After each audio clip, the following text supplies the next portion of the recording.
They came out of the clouds like ghosts, two Venezuelan F-16s punching through at low altitude, the lead in a textbook hook maneuver while his wingman dove to split the destroyer's defenses.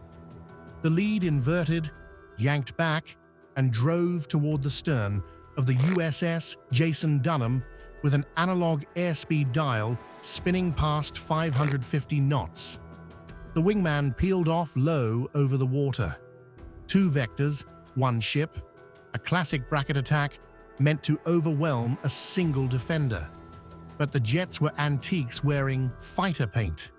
The destroyer snapped to life, every sensor focused, fire control rotating and allocating weapons.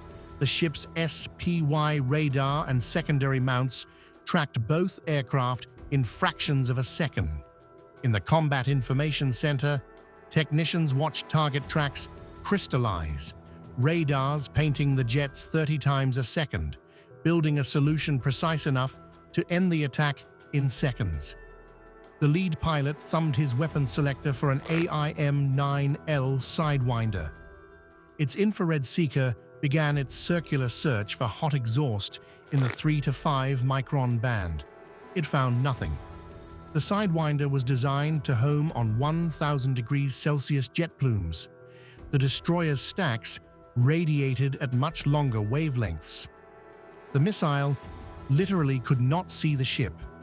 Even if it could, its range, about 11 miles, was laughable compared to modern seekers. These airplanes still fought like it was 1983. They had to point the nose at the target to hope for a lock. Below, the wingman skimmed 50 feet above the sea, salt spray frosting his canopy. His radar altimeter blinked warnings. The system was unreliable below 500 feet, a fault traced back years. Spare parts Venezuela couldn't buy, could not steal, and could not manufacture. He pulled up, only to be painted by multiple ship radars.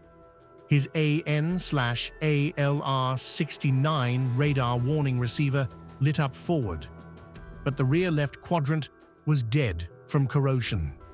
The rear right gave only intermittent readings. He was effectively half-blind against radars that would burn through obsolete shielding. Their problems multiplied. With no targeting pods, no GPS-integrated mission computers, no harpoons, no HARM missiles, and an arsenal built for air combat in a different era, their anti-ship capability was essentially guns and short-range sidewinders that could not identify or effectively engage a modern destroyer.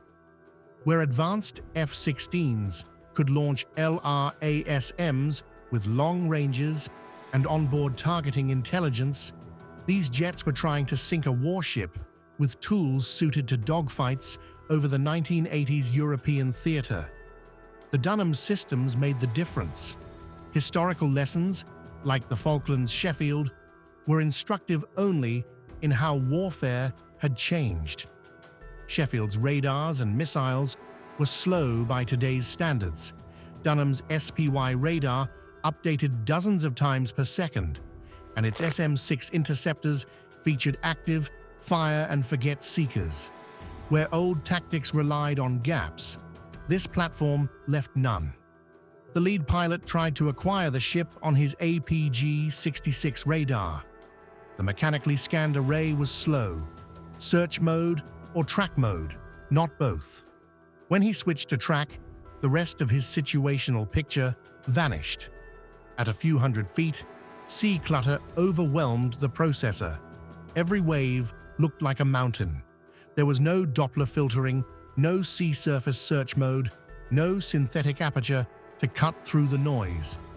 The pilot was trying to find a 500-foot ship in a storm of radar returns while flying 580 knots and manually twisting gain knobs.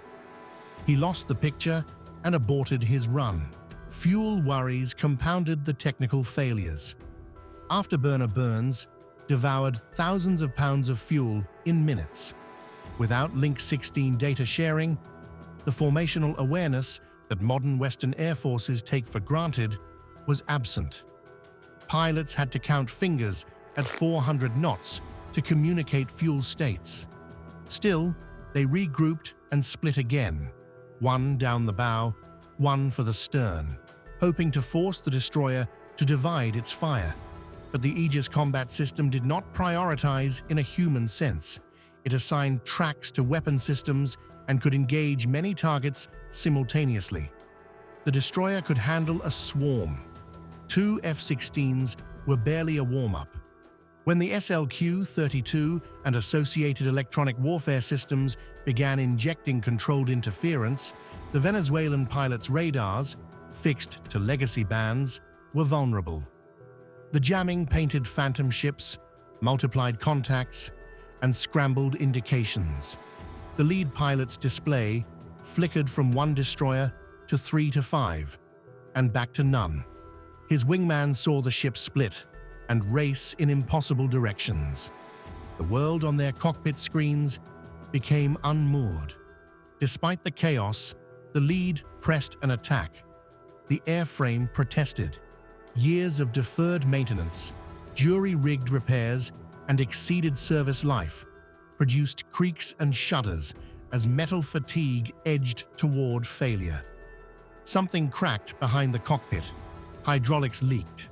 The analog flight control circuits, generous to call them a computer, lagged in compensation. Where contemporary fighters relied on digital, multiple redundant fly-by-wire systems, these jets had dual analog channels and optimism where redundancy should have been. The destroyer's crew watched and calculated. Fire control solutions came up in seconds, precise firing arcs, intersection points to the centimeter. They discussed directed electromagnetic effects that could overload the F-16's aged electrical systems. Generators already strained would not tolerate further surges. In practice, the Venezuelan pilots were teaching a masterclass in how not to prosecute a modern warship. The jets made one more pass, engines bellowing, spectacular noise, no effect. Their encrypted VHF voice links lacked frequency-hopping protections modern systems provide. Their communications were easier to catalog than to secure. Intelligence collectors logged every emission, every frequency, every mistake. The next day, the pilots would be ordered back out for theater optics to force an American reaction for state television. But they would do so in aircraft that told a different story, a mismatch between intent and capability. The second sortie was worse. Pre-flight checks revealed systems that should not have been trusted to fly. Inertial navigation drifted tens of miles from truth.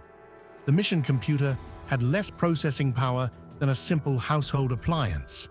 The radar warning receiver failed in sectors. Artificial horizons froze randomly. They flew museum pieces into a contest rigged by modern sensors. At altitude, the lead's engine compressor stalled mid-climb, a shotgun-like bang in the cockpit. The F-100PW200 engines on these frames were overdue for overhaul. Compressor blades with thousands of hours and accumulated cracks could not survive sustained aggressive flying. He forced the engine to churn on, but they were flying a fighter that could not fight. Every American asset tracked them from takeoff. E-2 and MQ-4 platforms, submarines listening, satellites, and shore sites collecting data. Their chatter, their emissions, their hull numbers were all being ingested. What the Venezuelan pilots thought was stealthy theater was in fact a live, moving intelligence hall. The lead rolled inverted at altitude and dove steeply toward the water, using fixed HUD reticles and old-school math to aim for a target he couldn't truly see. The wingman skimmed waves with failing sensors, trusting degraded altimeters and cluttered radars. The destroyer's electronic warfare suite continued its electronic choreography, projecting false contacts and sowing confusion. The lead's display placed the ship 30 degrees from its true position. He pulled a rolling correction and felt the plane protest as G loads and component age combined to make structural noises that were not comforting. Hydraulic pressure dropped. Systems began to fail in sequence. As the wingman closed for a slashing run, the destroyer's close-in mounts spun up, not necessarily to fire, but to state their capability. The distinctive buzz of barrels reaching firing speed had a psychological effect. The fire control radar locked and tracking data refined to the centimeter. It did not need to pull the trigger to demonstrate dominance. Maintenance had already done much of the work. Wiring insulation brittle with age, scavenged parts held in place by faith, and cannibalized components meant the Venezuelan jets were a cascade of vulnerabilities in the making. The wingman experienced an electromagnetic onslaught. Instruments tumbled, artificial horizon and compass spiked. Fuel indicators flickered, and the warning receiver screamed threats with names it did not recognize. Electromagnetic interference overwhelmed systems patched together with obsolete software that had not seen updates in years. He pulled out at 500 feet as the G-meter pegged, and for a few seconds, the threshold between consciousness and blackout blurred. He recovered at 1,500 feet, disoriented and tasting metal. The lead made one last attempt under maximum afterburner. The damaged compressor stalled again, this time irrecoverably. Engine power died. Asymmetric thrust and the yaw it induced forced him to trade speed for control. Approaching the destroyer wounded and with minutes of flight left, their fate had shifted from aggressive show of force to fragile survival. At the crucial solution point, with precise fire control data and a crew ready, the Dunham held its options. A single engagement would have turned an aging F-16 into an aluminum cloud, but in the end, the operators let the two jets return. Both aircraft formed up and burned monstrous amounts of fuel to get home, a month's allocation consumed for theater and noise. The lead pilot managed a dead-stick landing at Barcelona Airport when his engine finally died. The wingman touched down with only a few hundred pounds of fuel remaining. The US response was measured and immediate in capability, if not in spectacle. F-35 Lightning IIs were dispatched to nearby bases already scheduled for deployment. Against Venezuela's worn F-16, the matchup was not even a contest, more like pitting an advanced race car against an aging shopping cart. The encounter ended with both sides still intact, but the lesson was unmistakable. Technology, maintenance, sustainment, and information dominance decide modern engagements long before ordnance is released.